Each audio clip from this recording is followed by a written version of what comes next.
Thanks for making breakfast, Lydia. What's in that? It's honey and butter and a couple other little things. Lydia, take one.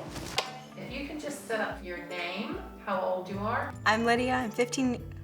I'm not 15. You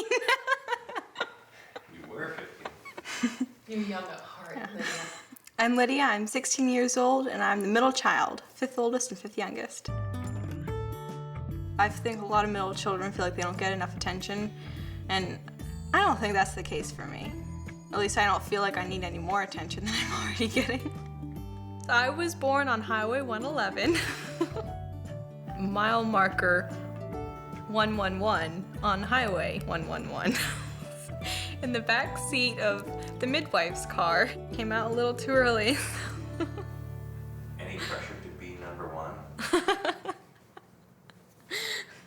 I never thought of that. Tell us, what are some of the things you like to do?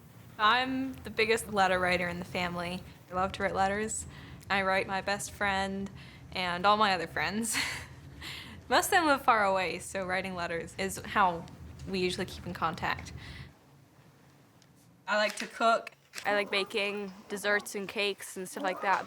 And when I cook, I like to clean my dishes as I cook, because I like to cook in a clean kitchen. And I always love learning new things, meeting new people, seeing how other cultures live their lives. It's always a wonderful experience.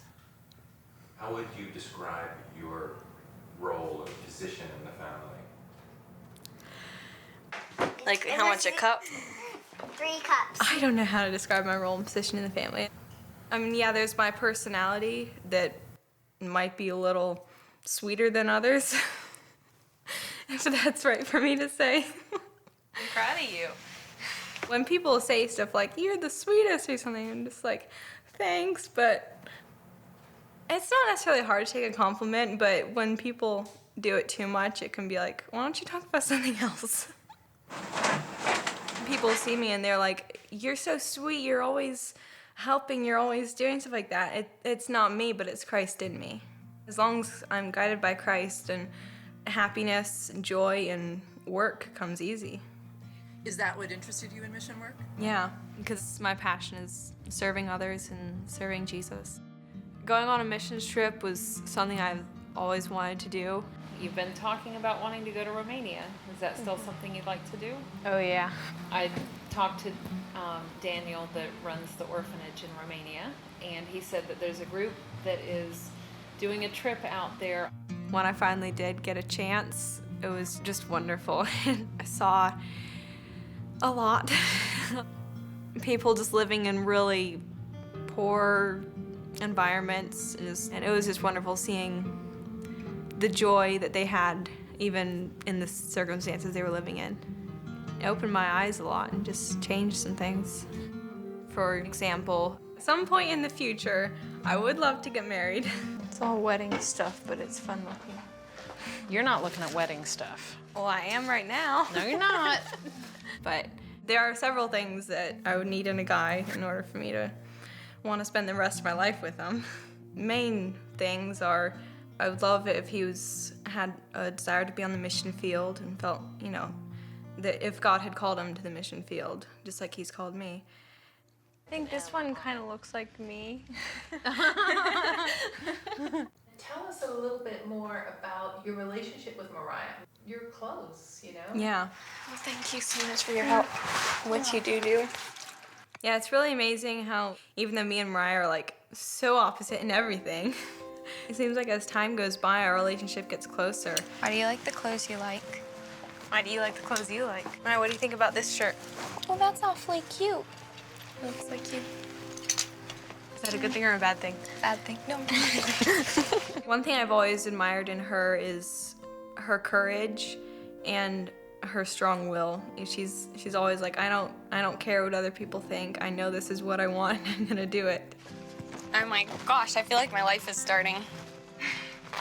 For real. If it hasn't already started, I wonder what it's gonna be like when it does start. Exactly. That's scary. That's one thing that we have in common. It's just in the opposite directions. We're both strong in what we believe, and we don't easily waver to what goes on around us. With a few of your siblings getting restless at home, how do you cope with how that's made you feel? As a believer, what I do when I feel anxiety or not sure about the future, I go into my prayer closet. It's just a nice little closet here for writing out prayers and quotes that have really encouraged me. A perfect place to find my peace and get a hold of myself again. I'd say probably about half the prayers in there for my family, though. The past couple years, I've seen my older siblings having conflicts with my parents, and it was just hard for me. Why are you crying? A family divided against itself. I've kind of seen that happen before my own eyes.